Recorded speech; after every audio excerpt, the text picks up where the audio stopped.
Assalamualaikum warahmatullahi wabarakatuh. Halo teman-teman, kembali lagi bersama saya Hilal Hamdi di podcast kali ini. Selamat datang bagi kalian yang baru pertama kali mendengar dan bergabung di sini.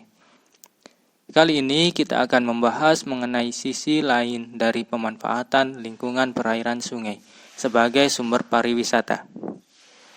Kira-kira apakah ada manfaat ataupun dampak dan dari dibangunnya wisata di daerah lingkungan perairan ini? Kali ini kita bersama Bapak Duyan sebagai pengelola Sungai Gong dan Mbak Dinda sebagai masyarakat sekitar dan Ibu Alivia pekerja di Sungai Gong. Langsung saja, yang pertama saya ingin bertanya sama Bapak Duyan. Bagaimana awal mula Bapak bisa mengubah sungai yang kotor ini menjadi bersih? Sejak kecil saya dididik oleh orang tua saya, kamu harus menjaga alam dan jangan sampai merusak alam. Selama kamu mencintai alam, kamu akan ditukar oleh alam itu sendiri. Saya sebagai masyarakat desa di sini dan saya tahu masalah lingkungan di desa saya. Karena di sini sungainya sangat kotor sekali yang banyak dipenuhi oleh sampah warga. Saya terinspirasi bahwa sungai ini harus bersih. Dan kalau lingkungan saya bersih, saya juga yang akan hidup nyaman. Maka saya pun mencoba membersihkan dan terjadilah sungai yang bersih seperti ini. Bagaimana cara Bapak membersihkan sungai ini dan bagaimana merubah karakter masyarakat untuk tidak membuang sampah ke sungai? Awalnya memang sedikit sulit dan saya juga kebingungan bagaimana cara agar masyarakat tidak membuang sampah di sungai ini. Salah satu jalannya yaitu saya membuat gerobak sampah di tiap rumah masyarakat. Kalau gerobak sampah tersebut penuh, saya ambil terus saya buang ke tempat pembuangan akhir.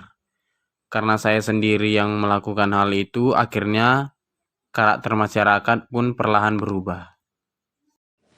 Apa dampak yang dirasakan setelah adanya pembersihan Sungai Gong di desa ini, Mbak Dinda, selaku masyarakat yang sudah tinggal dekat sekitar Sungai Gong ini? Awalnya, saya mengira kenapa masih ada orang seperti Bapak Duyan yang mau membersihkan sungai yang kotor. Yang saya rasa cukup aneh untuk orang yang mau dan ikhlas membersihkan sungai yang kotor dengan percuma. Dan ternyata saya menyadari ketika sungai sudah mulai bersih, saya sadar bahwasannya sungai memang sangat penting untuk kehidupan biota lainnya. Saya sadar ternyata baik juga, terutama saya sendiri yang merasakan dampak yang nyaman dengan lingkungan perairan sungai yang bersih ini. Bagaimana tanggapan Ibu selaku pekerja di sini? Tentu saja saya merasa sangat senang bekerja di sini, karena anak saya, keluarga saya juga bisa tercukupi dengan hanya bekerja di sini. Aktivitas sehari-hari saya hanya memberikan pakan ikan, membersihkan kolam, dan melayani pengunjung. Untuk yang bekerja seperti saya di sini hanya ada 5 orang. Dan di sini juga lengkap dengan parkir, tiket masuk, dan juga ada rumah makan. Untuk yang bagian parkir itu, yang menjaga pemuda bagian desa di daerah sini, sekitar sini, dan untuk tiket masuk, pemasukan sendiri akan masuk ke desa. Mengapa Bapak membuat ikan menjadi target pertama orang berkunjung ke sini? Karena ya di tempat saya banyak air, maka saya kasih ikan.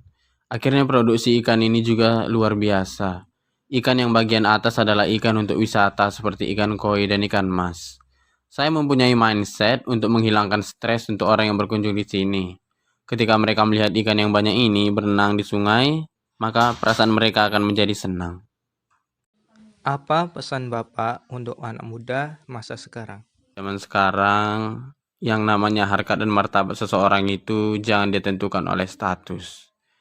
Jadilah dirimu sendiri, dan lingkungan juga harus kamu pikirkan. Di mana harkat dan martabat tidak ditentukan oleh status, tetapi dirimu sendiri.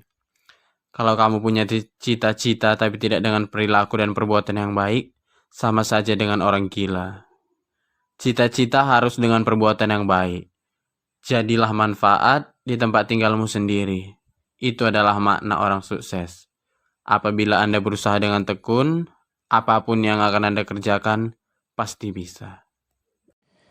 Baik, terima kasih untuk narasumber kita yang telah hadir.